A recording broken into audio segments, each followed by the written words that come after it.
Success അക്കാഡമിയുടെ പുതിയൊരു വീഡിയോയിലേക്ക് സ്വാഗതം. നമ്മൾ ഇന്ന് ഡിസ്കസ് ചെയ്യാൻ പോകുന്നത് അസിസ്റ്റന്റ് സെയിൽസ്മാൻ എക്സാമിൻ്റെ ക്വസ്റ്റ്യൻ പേപ്പർ ഡിസ്കഷനാണ്. GK സെക്ഷൻ മാത്രമേ നോക്കുന്നുള്ളൂ. ആദ്യ ചോദ്യം നോക്കാം. രക്തരഹിത വിപ്ലവത്തിലൂടെ ഇംഗ്ലണ്ടിൽ പുറത്താക്കപ്പെട്ട രാജാവ്.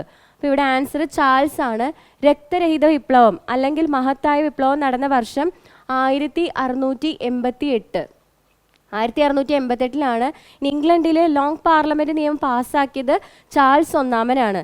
ഇനി അടുത്ത ചോദ്യം, ഇന്ത്യയിൽ ഇംഗ്ലീഷുകാരുടെ ആദ്യത്തെ വ്യാപാര കേന്ദ്രം എവിടെയാണ്? ആൻസർ നമുക്ക് എല്ലാവർക്കും അറിയാവുന്നതാണ്, സൂററ്റിലാണ് ഇന്ത്യയിൽ ഇംഗ്ലീഷുകാരുടെ ആദ്യത്തെ വ്യാപാര കേന്ദ്രം. ഫ്രഞ്ചുകാരുടെ ആദ്യത്തെ വ്യാപാര കേന്ദ്രവും സൂറത്തിൽ തന്നെയായിരുന്നു. അടുത്ത ചോദ്യം, ഡച്ചുകാരുടെ പ്രധാന കോളനിയായിരുന്ന രാജ്യം ഇതിലേതാണ്? അപ്പോൾ ഇന്തോനേഷ്യയാണ് ഇവിടുത്തെ ആൻസറായിട്ട് വരുന്നത്. ഏഷ്യയിലെ ഏറ്റവും വലിയ ഡച്ചുകാരുടെ കോളനി കൂടിയായിരുന്നു ഇന്തോനേഷ്യ. അടുത്ത ചോദ്യം, ശിപ്പായി ലഹള എന്നറിയപ്പെടുന്ന 1757 കലാപത്തെ ലക്നൌവിൽ നയിച്ചത് ആരാണ്? ലക്നൌവിൽ നയിച്ചത് ആരാണ്? ബീഗം ഹസ്രത് മഹൽ. റാണി ലക്ഷ്മിബായി എവിടെയാണ്? ഗ്വാളിയോർ ഝാൻസിയിൽ റാണി ലക്ഷ്മിബായി. നാനാ സാഹിബും താന്തിയ തോപ്പിയും കാൺപൂരാണ് വിപ്ലവം നയിച്ചത്. അടുത്ത ചോദ്യം, ഏഷ്യൻ ബോക്സിംഗ് ചാമ്പ്യൻഷിപ്പ് 2021 വേദി എവിടെയാണ്? ദുബായിലാണ്. അത് കറണ്ട് അഫെയർ ആണ്, ദുബായിലാണ്. അടുത്ത ചോദ്യം, സമുദ്രനിരപ്പിൽ നിന്ന് ഒരേ ഉയരമുള്ള സ്ഥലങ്ങളെ തമ്മിൽ യോജിപ്പിച്ചു വരയ്ക്കുന്ന സാങ്കല്പിക രേഖകളാണ് ഏത് രേഖകൾ? കോണ്ടൂർ രേഖകൾ എന്നറിയപ്പെടുന്നത്. അപ്പോൾ ബാക്കി നമുക്ക് എന്താണെന്ന് നോക്കാം. ഫോം ലൈൻ, അതായത് ദുർഘടമായ പ്രദേശങ്ങളുടെ ഉയരം ഭൂസർവേയിലൂടെ കണ്ടെത്താൻ കഴിയാതെ വരുമ്പോൾ ആ പ്രദേശത്തിൻ്റെ ഉയരം ഭൂപടങ്ങളിൽ തുടർച്ചയില്ലാതെ രേഖകളാൽ ചിത്രീകരിക്കുന്ന മാർഗമാണ് എന്ത്? Form line. അടുത്തത് സ്പോട്ട് ലൈറ്റ്. ഒരു പ്രത്യേക സ്ഥാനത്തിന് ഉയരം കാണിക്കുന്നതിന് വേണ്ടി ഭൂപടങ്ങളിൽ കറുത്ത ബിന്ദുവിനോട് ചേർന്ന് ഉയരത്തെ സൂചിപ്പിക്കുന്ന സംഖ്യ രേഖപ്പെടുത്തുന്ന മാർഗമാണ് സ്പോട്ട് ലൈറ്റ്. ബെഞ്ച് മാർക്ക്, അതായത് ജലസംഭരണികളിൽ പ്രധാനപ്പെട്ട കെട്ടിടങ്ങൾ മുതലായ സ്ഥലങ്ങളിലെല്ലാം ഉയരം BM എന്ന അക്ഷരത്തോടൊപ്പം രേഖപ്പെടുത്തുന്ന മാർഗമാണ് എന്തെന്ന്? Bench mark. അടുത്ത ചോദ്യം നോക്കാം. ലോക്തക് തടാകം ഏത് സംസ്ഥാനത്താണ്? എവിടെയാണ് ലോക്തക് തടാകം? മണിപ്പൂരിലാണ്. അടുത്ത ചോദ്യം, ഉത്തരേന്ത്യൻ സമതല പ്രദേശങ്ങളിൽ ഏപ്രിൽ മെയ് മാസങ്ങളിൽ വീശുന്ന ചൂടുകാറ്റാണ് ഏത്? ലൂ ആണ് ഇവിടെ ആൻസറായിട്ട് വരുന്നത്. ഇതിനു മുമ്പ് കഴിഞ്ഞ എക്സാമുകളിൽ ചോദിച്ച റിപ്പീറ്റഡ് ക്വസ്റ്റ്യൻ ആണ്. അപ്പോൾ കാൽബൈശാഖി എന്താ? ബംഗാൾ, ബീഹാർ, ആസാം എന്നിവിടങ്ങളിൽ കാണപ്പെടുന്ന ഉഷ്ണക്കാറ്റാണ് കാൽബൈശാഖി. ഇനി എൽ നിനോ എന്ന് പറയുന്നത് എന്താ? 3 മുതൽ 7 വർഷം വരെയുള്ള ഇടവേളകളിൽ ഭൂമിയിൽ സമുദ്ര അന്തരീക്ഷ ബന്ധങ്ങൾ താറുമാറാകുമ്പോൾ കാണാറുള്ള കാലാവസ്ഥ പ്രക്രിയയാണ് ഏത്? El Nino. അടുത്ത ചോദ്യം, ഇന്ത്യയിലെ ഏറ്റവും വലിയ കൽക്കരി പാടം ഏതാണെന്നാണ് ചോദിച്ചിരിക്കുന്നത്. ഝാരിയാണ് കൽക്കരി പാടം. ഇനി പ്രധാനപ്പെട്ട കൽക്കരി ഖനികൾ ഏതൊക്കെയാണ്? റാണിഗഞ്ച്, കോർബ, താൽച്ചർ, ബൊക്കാറോ. ഇതൊക്കെയാണ് പ്രധാനപ്പെട്ട കൽക്കരി പാടങ്ങൾ. അടുത്ത ചോദ്യം, SpaceX എന്ന സ്വകാര്യ കമ്പനിയുടെ ബഹിരാകാശ ടൂറിസം പദ്ധതിയുടെ പേരെന്ത് എന്നാണ് ചോദിച്ചിരിക്കുന്നത്. 4 ഓപ്ഷൻ ഉണ്ട്. ഇൻസ്പിറേഷൻ 4, 3, 2, 1. അപ്പോൾ ഇവിടെ ആൻസർ ഇൻസ്പിറേഷൻ 4 ആണ്. അടുത്ത ചോദ്യം, താഴെ പറയുന്ന പ്രസ്താവനകളിൽ ഏതാണ് തെറ്റായത്? അത് കുറച്ച് സ്റ്റേറ്റ്മെൻ്റ് ആണ് തന്നിരിക്കുന്നത്. സുസ്ഥിര വികസനം പരിസ്ഥിതി സൗഹാർദ്ദപരമാണ്. തെറ്റായതാണ് ചോദിച്ചിരിക്കുന്നത്. സുസ്ഥിര വികസനം പരിസ്ഥിതി സൗഹാർദ്ദപരമാണ്. സുസ്ഥിര വികസനം സാധ്യമാകണമെങ്കിൽ പാരമ്പര്യ ഊർജ്ജ സ്രോതസ്സുകളെ ആശ്രയിക്കണം. സുസ്ഥിര വികസനത്തിന് താപവൈദ്യുത പദ്ധതികൾ പ്രോത്സാഹിപ്പിക്കണം. അപ്പോൾ ഇവിടെ തെറ്റായതാണ് ചോദിച്ചിരിക്കുന്നത്. അപ്പോൾ 2, 3 ആണ് ഇവിടെ തെറ്റ്. അപ്പോൾ ഓപ്ഷൻ 2, 3 മാത്രമാണ് തെറ്റ്. സുസ്ഥിര വികസനം പരിസ്ഥിതി സൗഹാർദ്ദപരമാണ്. അടുത്ത ചോദ്യം, ഇന്ത്യയിൽ നവസാമ്പത്തിക പരിഷ്കാരങ്ങൾ നടപ്പിലാക്കിയതിന് ശേഷമുള്ള നിരീക്ഷണങ്ങൾ ചുവടെ ചേർക്കുന്നു. പ്രത്യക്ഷ വിദേശ നിക്ഷേപവും വിദേശ സ്ഥാപനങ്ങളുടെ നിക്ഷേപവും വർദ്ധിച്ചു. ഔട്ട്സോഴ്സിംഗ് അനേകം തൊഴിലവസരങ്ങൾ സൃഷ്ടിക്കുന്നുണ്ട്. തൊഴിൽ രഹിത വളർച്ച നിലനിൽക്കുന്നു. അപ്പോൾ ഇവിടെ ചോദിച്ചിരിക്കുന്ന നവസാമ്പത്തിക പരിഷ്കാരങ്ങളാണ്. അപ്പോൾ ഇത് 3 ശരിയാണ്. ഓപ്ഷൻ C ആണ്. അടുത്ത ചോദ്യം, താഴെ പറയുന്നവയിൽ സംഘടിത ഓർഗനൈസ്ഡ് സെക്ടർ ശരിയായ പ്രസ്താവന ഏതാണ്? ഓർഗനൈസ്ഡ് സെക്ടറുമായിട്ട് ബന്ധപ്പെട്ട് ശരിയായ പ്രസ്താവന ഏതാണെന്നാണ് ചോദിച്ചിരിക്കുന്നത്. തൊഴിൽ നിബന്ധനകൾ നിശ്ചയിച്ചിരിക്കുന്നു. ഗവൺമെൻറ് നിയന്ത്രണം ഉണ്ട്. താഴ്ന്ന വരുമാനം, ധാരാളം സാമൂഹ്യ സുരക്ഷാ ആനുകൂല്യങ്ങൾ ലഭിക്കുന്നു. അപ്പോൾ ഇവിടെ എന്താണ്? ഓർഗനൈസ്ഡ് സെക്ടറുമായിട്ട് റിലേറ്റ് ചെയ്തതാണ്. അപ്പോൾ ഏതാണ്? തൊഴിൽ നിബന്ധനകൾ നിശ്ചയിച്ചിരിക്കുന്നു. ഗവൺമെൻറ്റിൻ്റെ നിയന്ത്രണം ഉണ്ട്. ധാരാളം സാമൂഹ്യ സുരക്ഷാ ആനുകൂല്യങ്ങൾ ലഭിക്കുന്നു. അപ്പം ഓപ്ഷൻ 1, 2, 4 ആണ് ശരി. 1, 2, 4 മാത്രമാണ് ശരി. അടുത്ത ചോദ്യം, ശരിയായ ജോഡി കണ്ടെത്തുക. അപ്പോൾ നമുക്ക് നോക്കാം. ആബിദ് ഹുസൈൻ കമ്മീഷൻ, വ്യാപാര നയപരിഷ്കാരം, ഹരിത വിപ്ലവം, പഴം പച്ചക്കറി കൃഷി, ബ്രിട്ട്ലാൻഡ് കമ്മീഷൻ, സുസ്ഥിര വികസനം, സുവർണ വിപ്ലവം, വിപണന മിച്ചം. അപ്പോൾ ഇവിടെ ആബിദ് ഹുസൈൻ കമ്മീഷൻ, വ്യാപാര നയപരിഷ്കരണം, അതും ബ്രിട്ടൻലാൻഡ് കമ്മീഷൻ, സുസ്ഥിര വികസനമാണ് ശരിയായ ഉത്തരം.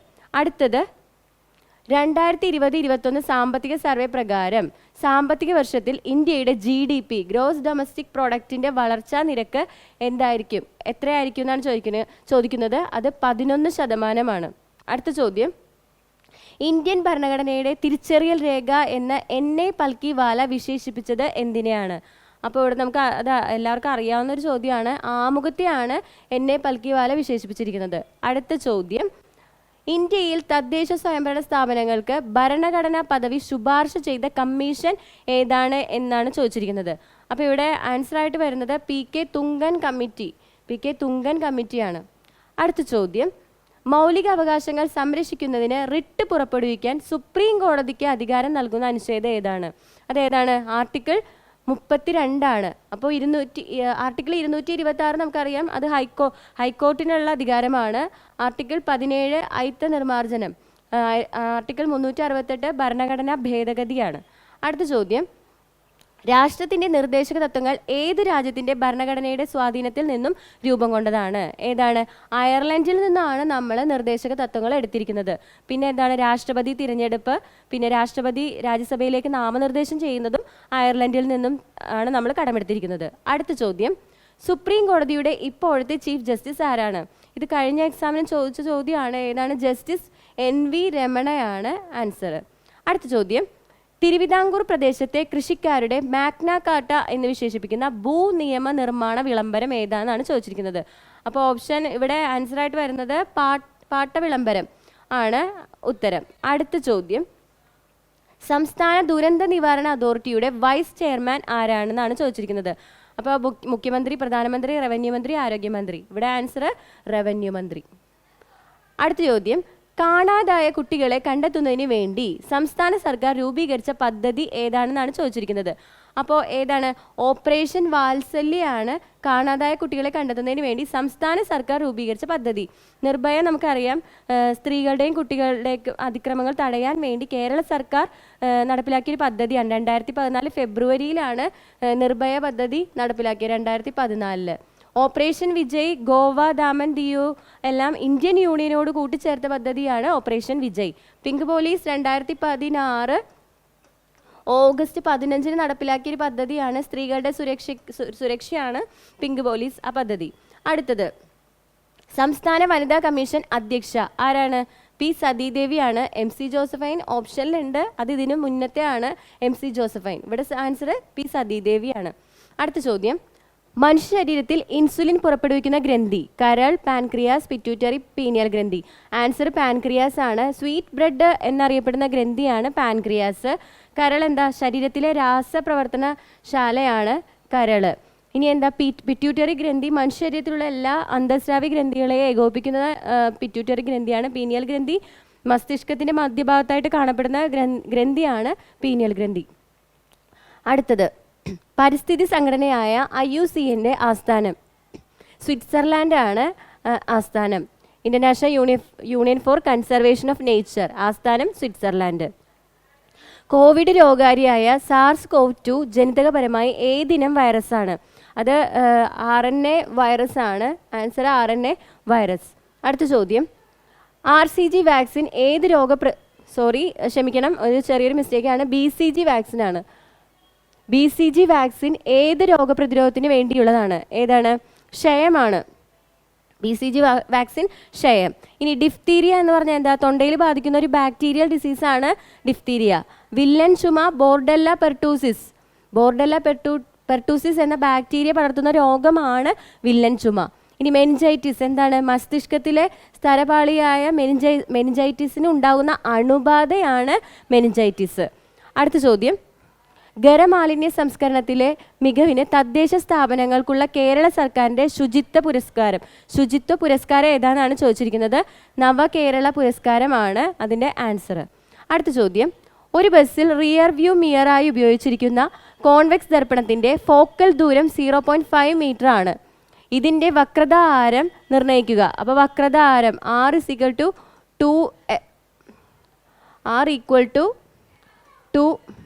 2F ആണ്. അപ്പോൾ നമുക്ക് ഇവിടെ F വന്നിട്ടുണ്ട് 2 × 0.5. അപ്പോൾ ആൻസർ 1 ആണ്. അപ്പോൾ ഇവിടെ 1 മീറ്റർ. അടുത്ത ചോദ്യം, ധ്രുവപ്രദേശത്ത് നിന്നും ഭൂമധ്യരേഖാ പ്രദേശത്തേക്ക് പോകുന്തോറും ഭൂഗുരുത്വ ത്വരണത്തിൻ്റെ മൂല്യം കൂടുന്നു കുറയുന്നു, ആദ്യം കൂടുന്നു പിന്നീട് കുറയുന്നു, മാറ്റമൊന്നുമില്ല. അപ്പോൾ ഇവിടെ ആൻസർ കുറയുന്നു. അടുത്ത ചോദ്യം, ഒരു വസ്തുവിൻ്റെ സ്ഥാനാന്തരം സമയത്തിൻ്റെ വർഗത്തിന് ആനുപാതികമാകണമെങ്കിൽ ആ വസ്തുവിൻ്റെ ചലനം എന്നറിയപ്പെടുന്നത് എന്താണ്? സമത്വരണം. അടുത്ത ചോദ്യം, അഷ്ടക നിയമം പാലിക്കാത്ത 0 ഗ്രൂപ്പ് മൂലകം ഏതാണ്? Helium, nitrogen, neon, argon. ഇവിടെ ആൻസർ വരുന്നത് ഹീലിയം ആണ്. ഹീലിയം. അടുത്ത ചോദ്യം, ഡയമണ്ടിൻ്റെ മഞ്ഞ നിറത്തിന് കാരണമായ മൂലകം ഏതാണെന്നാണ് ചോദിച്ചിരിക്കുന്നത്. Boron, silicon, helium, nitrogen. ഇവിടെ ആൻസർ നൈട്രജൻ. അടുത്ത ചോദ്യം, ഒന്നാം ലോക മഹായുദ്ധത്തിൽ രാസായുധമായി ഉപയോഗിച്ച മൂലകം ഏതാണ് എന്നാണ് ചോദിച്ചിരിക്കുന്നത്. Chlorine, fluorine, oxygen, hydrogen. അപ്പോൾ ഇവിടെ ആൻസർ ക്ലോറിൻ ആണ്. ക്ലോറിൻ. അപ്പോൾ ഒന്നാം ലോക മഹായുദ്ധത്തിൽ ഉപയോഗിച്ച മൂലകം ക്ലോറിൻ. അപ്പോൾ ഒന്നാം ലോക മഹായുദ്ധത്തിൽ യുദ്ധം രാസായുധമായി ഉപയോഗിച്ച വാതകം ആണ് ഫോസ്ജീൻ എന്ന് പറയുന്നത്. ഫോസ്ജീൻ. അടുത്ത ചോദ്യം, ഗ്യാൽ എന്ന മനോഹരമായ സംഗീത രൂപത്തിലൂടെ ഹിന്ദുസ്ഥാനി സംഗീതത്തിന് അടിത്തറ പാകിയ വ്യക്തി ആരാണെന്നാണ് ചോദിച്ചിരിക്കുന്നത്. അമീർ ഖുസ്രു ആണ് ഇവിടെ ആൻസർ ആയിട്ട് വരുന്നത്. അടുത്ത ചോദ്യം, കായിക രംഗത്തെ മികച്ച പ്രകടനത്തിന് ഇന്ത്യയിൽ നൽകുന്ന ഏറ്റവും ഉയർന്ന അവാർഡ് ഏതാണ്? അപ്പോൾ നമുക്ക് എല്ലാവർക്കും അറിയാവുന്ന കാര്യം ഏതാണ്? മേജർ ധ്യാൻചന്ദ് ഖേൽരത്ന അവാർഡാണ്. അത് നൽകി തുടങ്ങിയത് 2002 മുതലാണ്. അതിൻ്റെ സമ്മാനത്തുക അല്ലെ പ്രൈസ് മണി എത്രയാണ്? 15 ലക്ഷമാണ്. 15 lakhs ആണ്. അടുത്ത ചോദ്യം, ഗോവിന്ദൻകുട്ടി എന്ന കഥാപാത്രം MT വാസുദേവൻ നായരുടെ ഏത് കൃതിയുമായി ബന്ധപ്പെട്ടതാണ്? ഏതാണ്? അസുരവിത്താണ് ഇവിടെ ആൻസർ ആയിട്ട് വരുന്നത്. ഗോവിന്ദൻകുട്ടി, മീനാക്ഷി അതെല്ലാം നമ്മുടെ എന്താണ് MT വാസുദേവൻ നായരുടെ കൃതിയായിട്ട് റിലേറ്റ് ചെയ്തതാണ് അസുരവിത്തിലെ. ഗോവിന്ദൻകുട്ടി, മീനാക്ഷി. അടുത്ത ചോദ്യം, അയ്യങ്കാളി വള്ളംകളി ഏത് കായലിലാണ് നടക്കുന്നത്? ഏതാണ്? വെള്ളായണി കായലിലാണ് നടക്കുന്നത്. തിരുവനന്തപുരത്താണ് വെള്ളായണി കായൽ, നമുക്കറിയാവുന്ന കാര്യമാണ്. പുന്നമട കായലിൽ നെഹ്റു ട്രോഫി വള്ളംകളി, അഷ്ടമുടി കായലിൽ പ്രസിഡന്റ് ട്രോഫി വള്ളംകളിയുമാണ് നടക്കുന്നത്. അടുത്ത ചോദ്യം, ടോക്കിയോ പാരാലിമ്പിക്സിൽ 2 മെഡലുകൾ നേടിയ ഇന്ത്യൻ വനിത ആരാണെന്നാണ് ചോദിച്ചിരിക്കുന്നത്. ഇവിടെ ആൻസർ അവനി ലഖാരയാണ് ആൻസർ ആയിട്ട് വരുന്നത്. അതായത് പാരാലിമ്പിക്സിൽ മെഡൽ നേടുന്ന ആദ്യ ഇന്ത്യൻ വനിത കൂടിയാണ് അവനി ലഖാര. അടുത്തത്, 2020 എഴുത്തച്ഛൻ പുരസ്കാര ജേതാവ് ആരാണ്? ഇവിടെ ആൻസർ പോൾ സക്കറിയ ആണ്. എഴുത്തച്ഛൻ പുരസ്കാര ജേതാവ് പോൾ സക്കറിയ. അടുത്ത ചോദ്യം, MAN പൂർണ്ണ രൂപം എന്താണ്? മെട്രോപൊളിറ്റൻ ഏരിയ നെറ്റ്വർക്ക് എന്നറിയപ്പെടുന്നതാണ് MAN. അടുത്ത ചോദ്യം, മോസില്ല ഫയർഫോക്സ് എന്തിനുദാഹരണമാണ്? Browser, search engine, social media, website. ഏതാണ്? ബ്രൗസറാണ് മോസില്ല ഫയർഫോക്സ്. പ്രധാനപ്പെട്ട വേറെ ബ്രൗസറുകൾ ഏതൊക്കെയാണ്? Internet Explorer, Opera, Google Chrome and Safari, Epic, Netscape. അടുത്ത ചോദ്യം, ഇന്ത്യൻ മഹാസമുദ്ര മേഖലയിൽ നാവിഗേഷൻ ആവശ്യങ്ങൾക്കായി തദ്ദേശീയമായി വികസിപ്പിച്ചെടുത്ത സിസ്റ്റം ഇവയിൽ ഏതാണെന്നാണ് ചോദിച്ചിരിക്കുന്നത്. എന്താണ്? Indian regional navigation satellite system, IRNSS ആണ് ഇവിടെ ആൻസർ ആയിട്ട് വരുന്നത്. അടുത്ത ചോദ്യം, താഴെ പറയുന്നവയിൽ വോളറ്റൈൽ മെമ്മറി ഏതാണ്?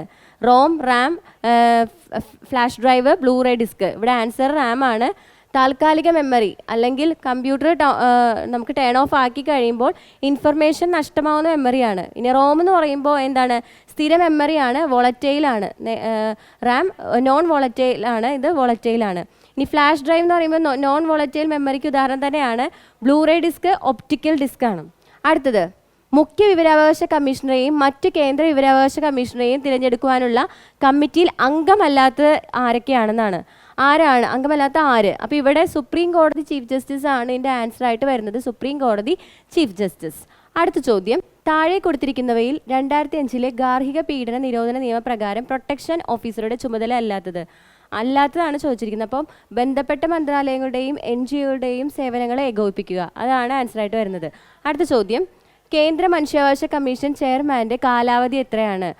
5 വർഷം അല്ലെങ്കിൽ 70 വയസ്സ്. അടുത്ത ചോദ്യം, നിർമ്മാതാവോ സേവനദാതാവോ നൽകുന്ന തെറ്റോ തെറ്റിദ്ധരിപ്പിക്കുന്നതോ ആയ പരസ്യങ്ങൾക്ക് 2019 ഉപഭോക്തൃ സംരക്ഷണ നിയമപ്രകാരം ചുമത്തുന്ന പരമാവധി ശിക്ഷ എത്രയാണെന്നാണ് ചോദിച്ചിരിക്കുന്നത്. അപ്പോൾ ഇവിടെ ആൻസർ വരുന്നത് 2 വർഷം വരെയുള്ള ജയിൽവാസവും പിന്നെ എന്താണ് 10 ലക്ഷം രൂപ പിഴയുമാണ് ഇവിടെ ആൻസറായിട്ട് വരുന്നത്. ലാസ്റ്റ് ക്വസ്റ്റ്യൻ, താഴെ കൊടുത്തിരിക്കുന്നവയിൽ ഏതൊക്കെയാണ് ബേട്ടി ബച്ചാവോ ബേട്ടി പഠാവോ യോജനയുടെ പ്രധാന ലക്ഷ്യങ്ങൾ? പെൺകുട്ടികളുടെ നിലനിൽപ്പും സംരക്ഷണവും ഉറപ്പുവരുത്തുക, പെൺകുട്ടികൾക്ക് തൊഴിലധിഷ്ഠിത പരിശീലനം ഉറപ്പുവരുത്തുക, പെൺകുട്ടികളുടെ വിദ്യാഭ്യാസവും പങ്കാളിത്തവും ഉറപ്പുവരുത്തുക, ലിംഗാധിഷ്ഠ ഗർഭചിത്രം തടയുക. അപ്പോൾ ഇവിടെ ആൻസറായിട്ട് വരുന്നത് 1, 3, 4 ആണ്. 1, 3, 4. ഇനി നമുക്ക് അടുത്ത ക്ലാസ്സിൽ പുതിയൊരു വീഡിയോ ആയിട്ട് കാണാം. Thank you.